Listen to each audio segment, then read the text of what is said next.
What's up, everybody? Welcome to another special edition of the Slipper Still Fits. I got a fellow Zag in the house joining me. That's Jeremy Jones. I actually went to school with him during the time with that first Final Four in 2017, so it's really cool to get a chance to talk with him a little bit, talk about his NBA Summer League experience in general.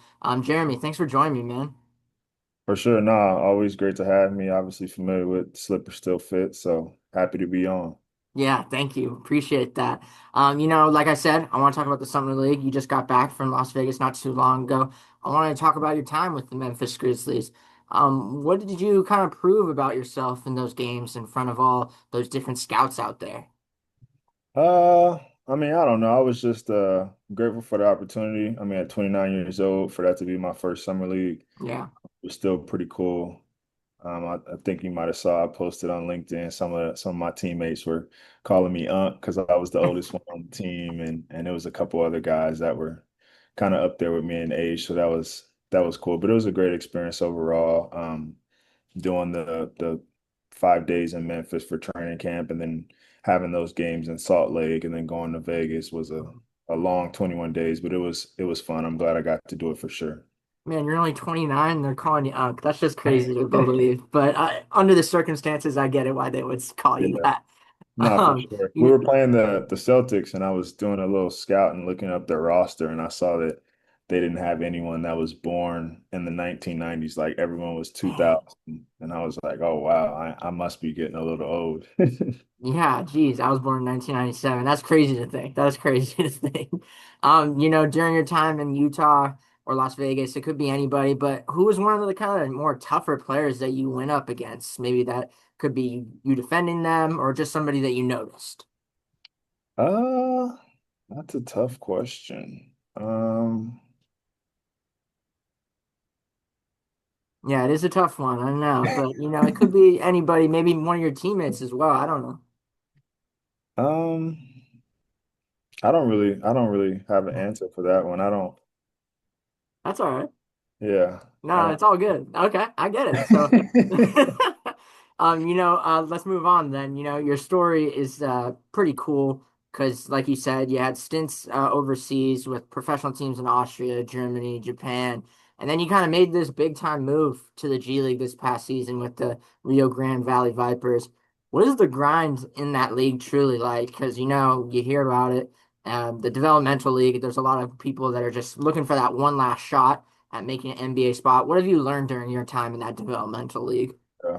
No, it's been awesome. My path in general, being able to go overseas from the jump. I had opportunities to do the G League fresh out of Gonzaga, which just felt like the best thing in my development was to go overseas at first. And then the year in the G League, it was good. It was a lot different than I expected. I've heard a lot of, I guess, horror stories about the G League and Yeah, how they treat players and the travel and no fans at the game and all this kind of stuff. But um, it was good. It was a lot of support from fans and stuff. Obviously, we were down in RGV, and the fans down there are great. But it was a great opportunity for me and my career just to kind of come back over here and get my name back front of mind in the States and that kind of stuff. So just grateful for everything that happens in my career. Don't take anything for granted yeah. at this point. Yeah, what's kind of the next steps in your career? Maybe you don't know at this point in time, but are you going to be staying in the G League? You going to be joining the Memphis Hustle? What are you kind of hearing about next steps? Yeah. Well, I signed a few days ago in Japan. Um, Nice. so be going back there for next season on a 1 year deal and then seeing what happens going from there after that. So What kind of league is this? What team are we playing for?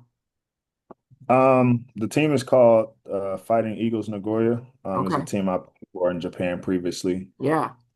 And Awesome. and yeah.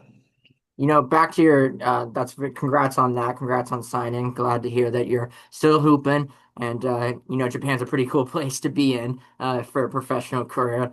But let's move back to your college days. I was really curious about this one because you started out as a quarterback at Rice before joining Gonzaga. You see, Jalen Suggs was also a quarterback in high school. Even Corey Kispert was a football player. Those were like the two that came right off the top of my head. How helpful have you found it to be a multi-sport athlete, on your path to being now a professional basketball player? For sure. No, I think it's extremely helpful. I think I want to say I started playing tackle football in like the first grade, and this was back before the rules were changed, and you could blindside folks and take people's head off. So I think just the discipline in football and that kind of stuff, the physicality definitely helps.